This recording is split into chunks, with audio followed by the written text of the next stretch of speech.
Welcome to the Shaping Portsmouth podcast. Shaping Portsmouth is a collaboration of key Portsmouth businesses, transforming Portsmouth together. Hello and welcome to another Shaping Portsmouth podcast with me, CEO Dave Humphries, and today I am joined by David Wickes, head teacher of Portsmouth Grammar School. Welcome, David. Thanks. Nice to be here. Thank you.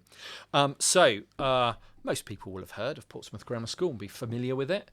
The school are one of Shaping Portsmouth's patrons, so it's great to have a chat with a patron business, and obviously quite an integral part of the Portsmouth community, as we'll talk about. But you know, first and foremost, you're head teacher there. Clearly, you've worked your way up through education to end up there. What's your journey look like? Do you come from Portsmouth originally? I don't come from Portsmouth originally. No, I come from a city a little bit west of here, where I also went to school, and controversially also support the football team of that city too. So looking forward to some local derbies next year. Yeah, west of here, that must be Salisbury or Bournemouth, or little bit closer than that. The elephant in the room. But my association with the city has been for a long time. So my dad used to work on top of Portsdown Hill. Right. I spent a lot of time here.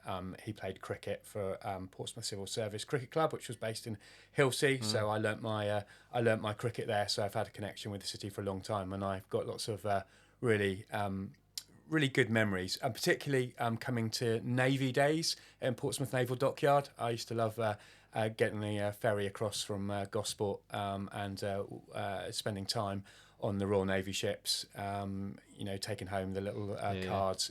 So I've always had a connection with Portsmouth and really enjoy it. So and obviously we kind of alluded to a journey through education to becoming head teacher. So that's not all been local. So what's that look like for you? So I was fortunate enough to go to Oxford University, where I read modern history and contemporary of a few people that I'm sure the listeners will have heard of. And then I went to King's College London and did a master's degree there in war studies, which is a bit niche. And then I wasn't sure exactly what I wanted to do. So I applied to become a teacher and thought I would teach for a few years whilst I worked out what I wanted to do. And I had some experience of schools because my mum was a primary school teacher in some local schools. And I was lucky enough to secure a job at Dulwich College, which is a big boys' school in South London. And 30 years later, I'm still trying to work out what I want to do, but I've managed to work my way up through various different schools and hold various different positions. Yeah, it will be interesting to see what you end up deciding to do. I'll let you know once I work it out. Definitely, I kind of allude to the same thing. I spent 30 years policing whilst I worked out what I actually wanted to do, and now I've started doing it. But yeah, so. Started as a history teacher. Obviously lots of different locations. Brings you to Portsmouth as head of PGS, and I think you said 3 years. You've so the end. This is coming up to the end of my third year.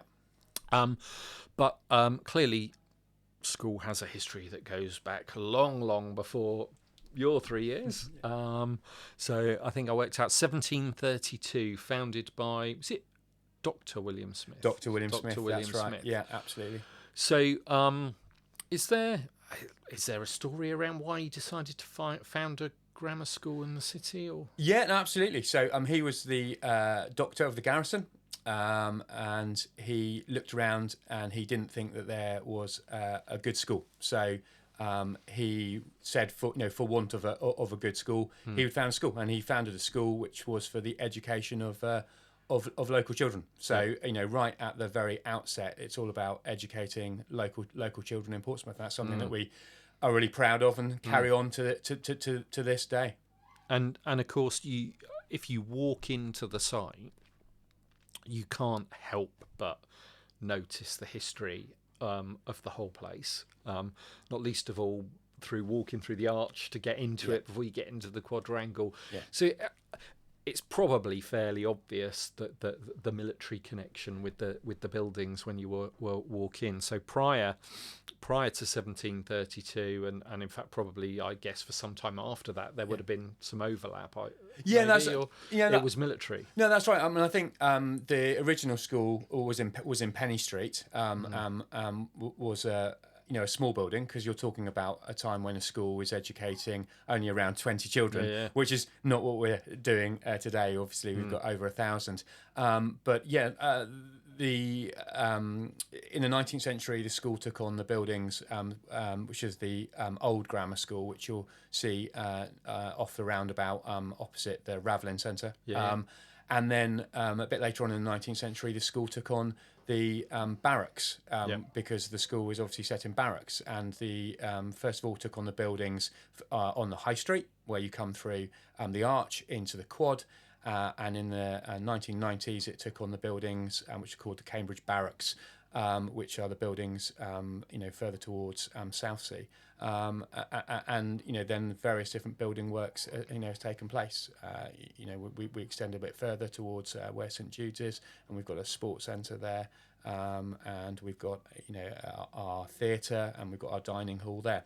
But as you walk through the quad, there is a sense that you can see that history, because the buildings are barracks buildings, and all the different staircases are still known by their original names. So they're done by letters, and as you go around, you're walking into a C staircase, or you're walking into E staircase, and the children get used to that very, very quickly. It can strike people who are visiting as a little bit odd, but the nomenclature is pretty clear. And actually, if you're looking for staircase H, and you're looking up and you can see where staircase E is, you just need to go a few staircases to the right, and then you'll walk into that right staircase. Yeah, brilliant. And it's, I think you kind of mentioned some of the site there, but there's a really great treatment of how some of the fantastic new modern facilities you've got within the site actually join and fit with the old and the history. It blends really, really well, and it's a great location and a great facility. We're very fortunate, and that blending of the old with the new is something that's really important to us, because we're enormously proud of our history in the city, and proud of the heritage in terms of our buildings. But we want to continually move with the times, as we try to do with our education, but also then with some of the buildings inside. But we want to ensure that they're blended perfectly, and that nothing stands out starkly, that it tries to be a smooth transition from the old to the new. Definitely. Now, I suppose for people that are not familiar with the school, there's lots of different schools in the city, and people might think, right, Portsmouth Grammar School, that's the private school. But that's not technically correct, is it? You're not a private school. No, we're an independent school. So when William Smith found us, he founded us as a charity. And we exist as a charity. And we have to meet our charitable objectives. And our charitable objectives are to educate children of Portsmouth and its surroundings. So we're an independent school in the sense that we don't necessarily need to follow the national curriculum. Certainly lower down. Obviously, as we sit public examinations at GCSE and A-level, we conform more to that, but we're also allowed to sit other qualifications too. And although the majority of children's parents pay to come to the school, that doesn't make us a private school. We're an independent school. And one of the things that's really important to us is our bursary provision. So we, by national standards, are a really big bursary school. If we look at schools that are comparable to us in terms of size, so over 1,000, day schools, they might be giving in the region of 7.5% of children on bursaries. We're up over 15% because it's something that really, really matters to us. We want to be a school for Portsmouth, and we want to educate local children. And if they don't have the wherewithal to be able to come to the school, then we want to be able to try and provide that.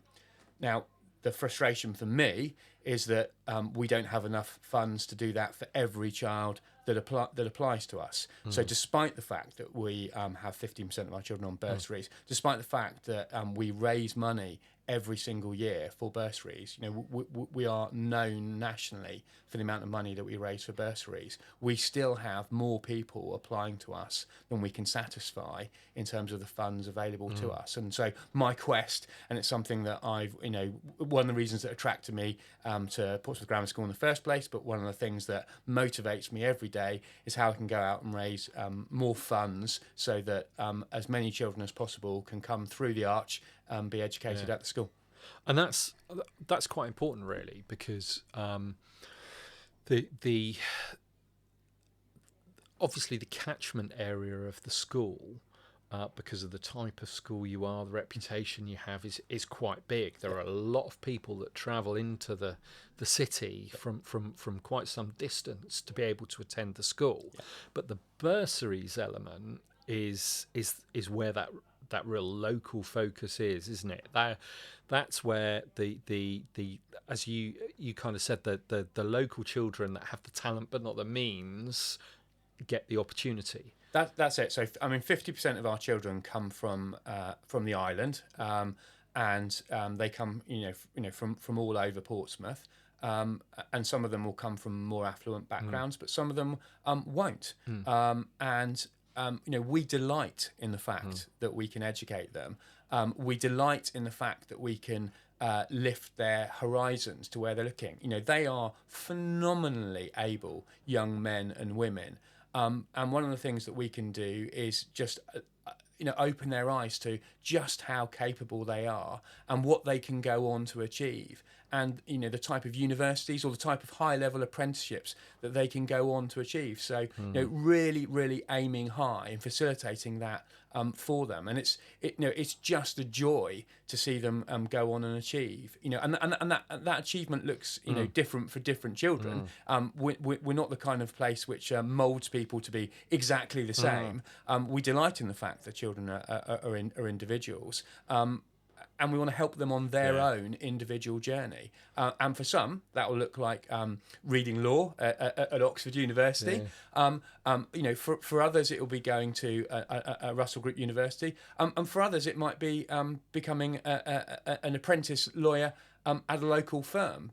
But whatever it is, we want to support them because we just feel that it's our raison d'etre. It's why we exist. It goes back to that, what did Dr. William Smith want? He wanted to educate local children and to push them on so that they can achieve. And of course, one of the great delights for me is not only do they go on to achieve, is that many of them come back to give back to the local community because they know how centred they are in Portsmouth, and they know that they've had a privilege, and they want to give back too. And that sense of giving back is really important. Yeah, and what I like is I think in every conversation I've had with you about this, when you start talking about that, the passion in your speech goes up, and I can tell just how important it is. And you start, especially when we're on the school site, you'll start pointing young people out and kind of saying, that's one of our bursary children and that's where they're going, and that you have the role of honour up in the school, and there are bursary pupils on that, aren't there? That it really does make a difference. Absolutely. It's a great delight to be able to point children out. And I need to be clear, when they're at school, most people don't know they're the bursary children. They're treated exactly the same. They're there to learn. They're there to push themselves. They're there to aspire, and we treat them exactly the same. Most of my colleagues wouldn't know who the bursary children are. It's just that I have the privilege, of knowing that. And one of our great joys is when they come to the end of their journey with us. Some of them are very happy to talk about the fact that they were there on a bursary, and happy to talk about what it's meant to them, and what they've been able to achieve. We had a dinner last year in the summer, and we had one of our students who was on a bursary come back and talk about that, and her mum spoke about it too, and it was just it's really emotional to hear to hear about what it meant to them, and that's an inspiration for me to keep pushing. You and many of our local partners came to a partnerships dinner that we had at school in the spring term, and a number of the students who were there who are acting as waiters and waitresses, a number of them were on bursaries. We didn't select them for that reason. No. They volunteered. Yeah. That all those students there volunteered to give something back. Yeah. But it was just, as I looked around the room, I could see a number of them who were on bursaries. And again, it just it really warms my heart that we can do that. Yeah. And the thing that, as I've alluded to earlier, that frustrates me is that we're not able to satisfy everyone that applies to the school because we don't have the funds to do so. Yeah. And that, again, that's something that motivates me again and again and again. Yeah, and how great it would be to be able to do that. We'll come back to bursaries in a bit as part of a kind of another question I want to talk to you about. But before then, I kind of wanted to focus just in on, I suppose, that kind of giving back bit slightly, but PGS as a community school, and actually you're linked to the city and what you do as part of Portsmouth, and certainly one of the things that I was first struck by when I started getting to know the school was actually your policies around procurement, and how you've got a big focus on kind of locally sourced services and materials, but also some of the stuff or the work you do with other schools and the relationships. So why is that community piece important to you at the school? Yeah, well, so I talk about how we live up to our name. So the school, that's sort of what we do outside of the classroom, the pastoral care, the co-curricular opportunities. The grammar, that speaks to our academic heritage, in our pedigree in that area. But we're not just the grammar school, we are the Portsmouth Grammar School. Yeah. And it's really important to us how we live up to the Portsmouth part of our name. So one of the ways we do this is we look to engage local contractors. For works that need to be done at school, we look local. We don't go to big national firms. We look locally. Whether it be fixing things in our roofs, whether it be architects looking to design things. It's local. We've just taken our catering provision in-house, and one of the things that we want to do there is to buy from local suppliers. Because it matters to us, because we want to live up to our name, Portsmouth, and so therefore, if we can, benefit local businesses, local companies, that matters to us. But you're right. We also want to go out into the community and do work. And one of the things that I'm most proud of is the work that our Year 12s do.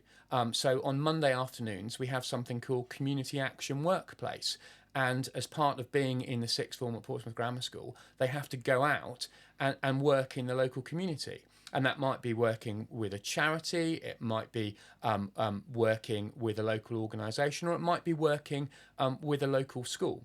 And we work with, it might be primary schools, so ones that we can walk to, or it might be secondary schools. So one of the relationships that I'm really proud of is the work that we do with the Arc Charter School, and Christian Downs, the principal there, and he and I are both relatively new in terms of headship into the city, and we met and we wanted to speak about how we could work together, and the relationship has just flourished, and indeed we were actually both of us were recognised in the ISC's celebrating partnerships booklet as a great example nationally of how we can work together. So our students go to charter school on Mondays, and they work with mentoring, with talking with the students, looking to answer questions about things, looking to help them with academic work. And I know some people will say, "Oh, could that be a little bit patronising?" The answer is no, it's not at all. So my students, my lower six students, I sit down and have lunch with them, and they say to me, I'm not sure how the other school's benefiting. I can see how I'm benefiting as a student going out there and working with it. It's a real privilege to do that, and I love it. And of course, what I get from Christian at the Arc Charter is him telling me how the pupils there are benefiting, and therefore that's the best type of partnership. Yeah. It's mutual. It's Yeah. we're working together for the benefit of children, and that is why I went into teaching, 21 years ago. It's why I've stayed in teaching, Yeah. because I love working with children. I love, seeking to help them meet their goals, Yeah. their aspirations, and this is just a small way of doing it. Yeah, and I think that whole piece of work, as well as being a fantastic piece of partnership working, is probably also a really great piece of problem solving in terms of the originally stemming from some tensions between pupils at the railway station, and bringing the two schools together into a partnership to work together. Really, really tremendous. Yeah, that's right. A couple of Septembers ago, we probably had a few incidents at Portsmouth Southsea railway station between pupils from both schools, and fundamentally, it stemmed from misunderstandings about what each other are like, and the fact that we've gone into the school and worked with each other. The tensions have pretty much dissipated, and actually, you get comments from, "Oh, I didn't know it was like that," or "Oh, they're all right," and those kind of things, which is exactly what we want. And it's so often, isn't it, the case we see in the world? It's the unknown that causes, concern and causes us, to fear. Whereas actually, if you actually have contact with people, if you meet them, if you talk to them, opens our eyes to what people are like, opens our eyes to the fact that we're all human, and opens our eyes to how can we help one another rather than how can we be adversaries. Yeah, really great example of actually solving the problem rather than a symptom of it. And it's an example I really love, and obviously something quite powerful has then come from that as well as a bonus. So, really, really good stuff. But that I kind of, the way you refer to the Portsmouth Grammar School is very, very, it reminds me of Dominic over at the Mary Rose Museum, who now often refers to the Portsmouth Mary Rose, and it's having that local identity and realising that the part you play, not just in the city's history, but in the present of the city as well. That's it. We're enormously proud of being, part of the city, enormously proud about being an institution that's been around a long time, nearly 3 centuries, in the city. I mean, one of the things that I'm fortunate enough to do is I go to China each year, because we have a few students in our sixth form from China, and one of the things that is great is that I give presentations in schools out there, and I talk about Portsmouth. Because the thing I want to talk about is Portsmouth. It's less about the school and more about Portsmouth. And there's such a delight, and there's so many wonderful things in a city to show off and talk about that I find it really easy, even if I do come from a city west of it. Yes, we'll let you off that. So the obviously the whole piece around school fees and VAT has been very much in the spotlight recently with the budget last year and the introduction of that VAT. But actually, you're not different to a lot of businesses in that the financial pressures are actually not down to one single thing, but the accumulation of all sorts of employer NI, cost of living increases anyway, and overheads, minimum wage increases, and then VAT on top of fees on top of that. What's the impact for you of that? Yeah, and you're quite right, and we're always keen to to point out that we're aware there's cost of living issues, that other local businesses have been impacted by the increase in the national living wage, by national insurance, which is one of the reasons again why we want to work with them. And we've also been impacted on on that. We have over 250 employees. But the addition to us as an independent school is a VAT on school fees. And already before that happened, we had our average student has 2 parents working really, really hard to send their son or daughter to our school. And so we knew there would be an impact, and indeed there has been. And Stephen Morgan, local MP, obviously asked me about it. I said what I thought was going to happen, and we have fewer students next year than we have this year. You'll have seen national headlines this weekend: 13,000 fewer students attending independent schools. Significantly more than the government had anticipated, and the impact on us, is not insignificant. We're still going to be a big school, but inevitably there are parents who can't afford it, which for me is a real shame, but is also further grist to the mill for why we must go out and fundraise for bursaries too, because I don't want it to be the case that children can't come to the school for financial reasons. But there's been an impact. An impact's been felt in the sixth form, in particular, with students going through after GCSE and not necessarily coming back into the sixth form, and it's been felt a little bit in coming in to year 7, because obviously those are the starts of starts of journeys. Those parents that are in the school, many of them are making even greater sacrifices to keep their children in the school, which we're enormously grateful for, but also are under no illusions about the strain that it's put on them and their ability to be able to keep their children in the school. And I think, as we look at independent schools across the country, over the course of the next couple of years, the full impact of VAT on school fees will be seen. It's a shame.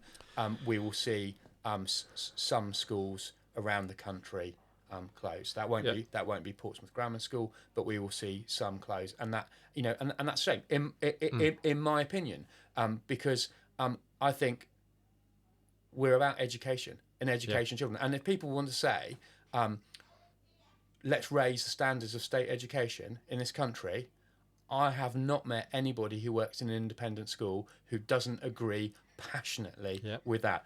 I want education in this country to be the very best in the world, and if I can't do it in this country, I can start with this city, which is why we want to work with colleagues in other schools, as we do, to raise standards for children in Portsmouth, because that's what matters. Absolutely.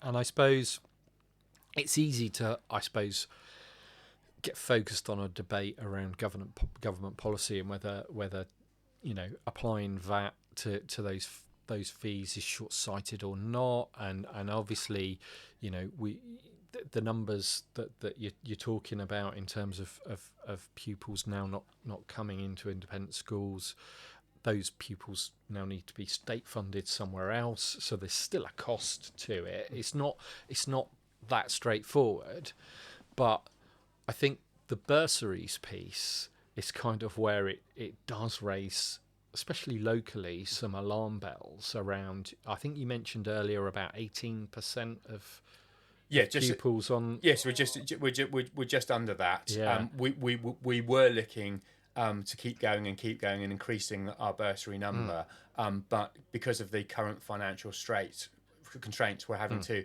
cut back a little on the number of bursaries we give, which directly impacts on local children. Yeah, and that's the crying shame of it, isn't it? That's where it has the impact, and it's it's not those pupils that have very wealthy parents that are travelling in from some distance. It's the pupils that are in the Charles Dickens and Fratton wards that are feeling the impact of this. That's it. Even if they don't know that they're feeling the impact of it.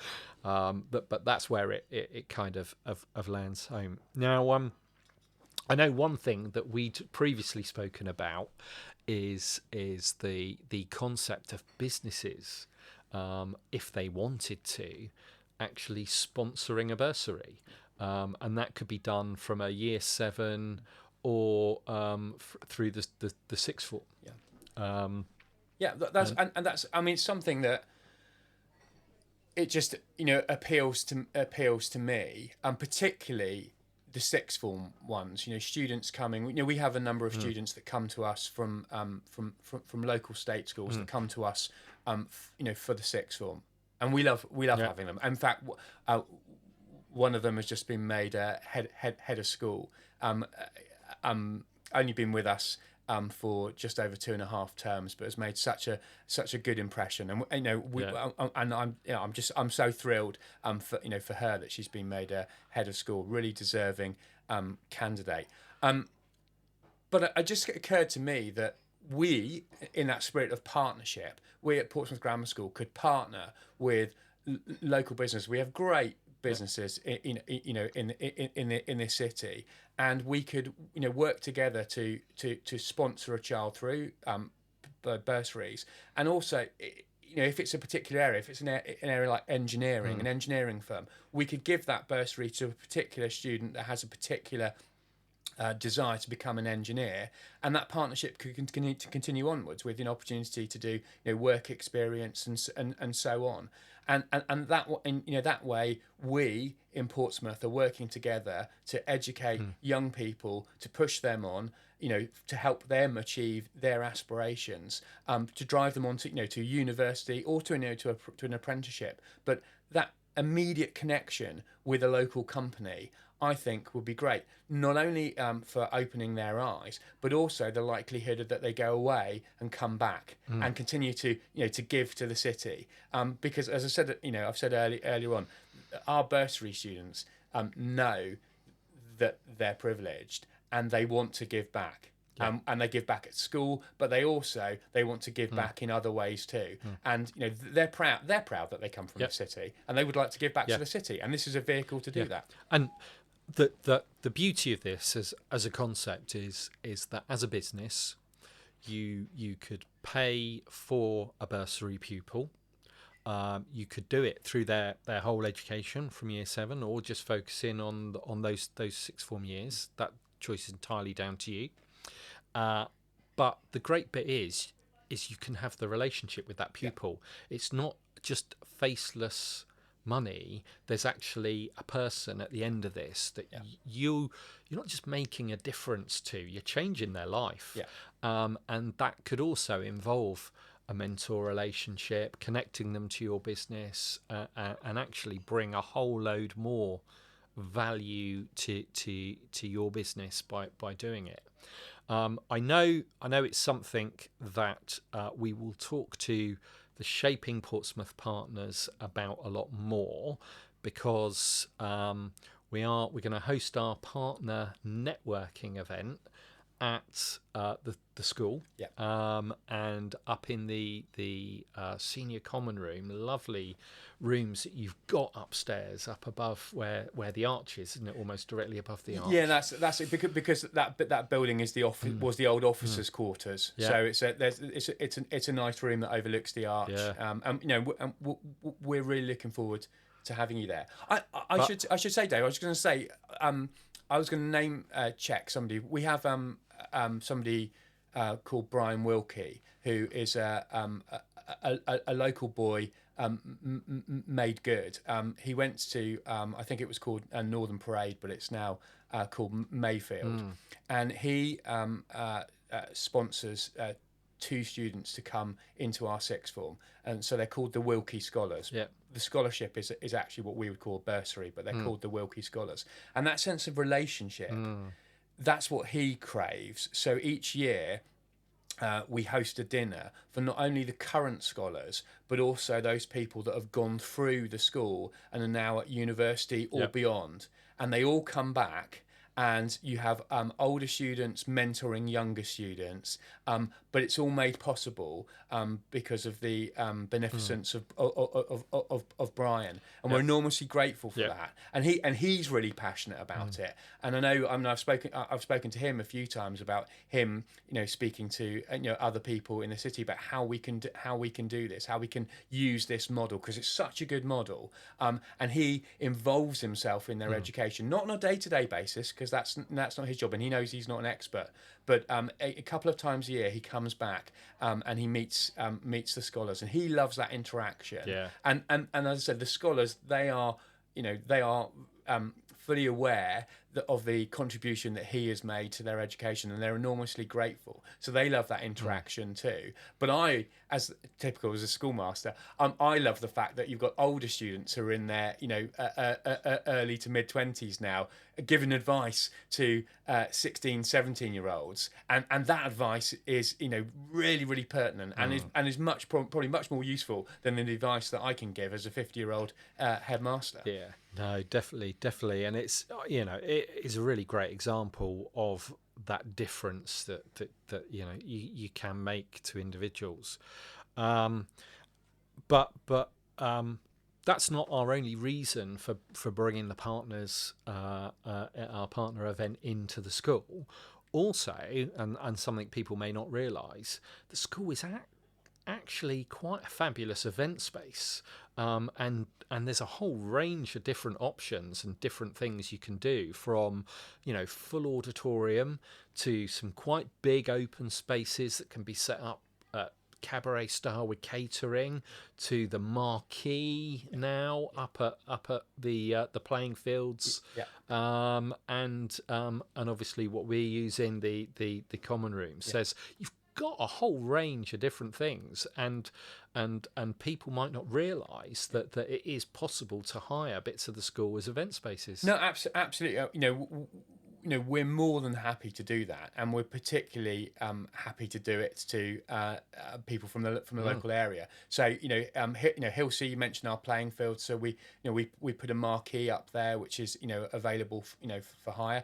I mean, it's the perfect space. On the one hand, you could do wedding receptions there, through to conferences. We have the pavilion there, which would be perfect for breakout spaces for people looking to do strategy away days for their company. And the advantage of the playing fields up there, you can walk around the woods in the open space if you want to. There's obviously the historic Hillsea lines, but it's that sense of being away from it all.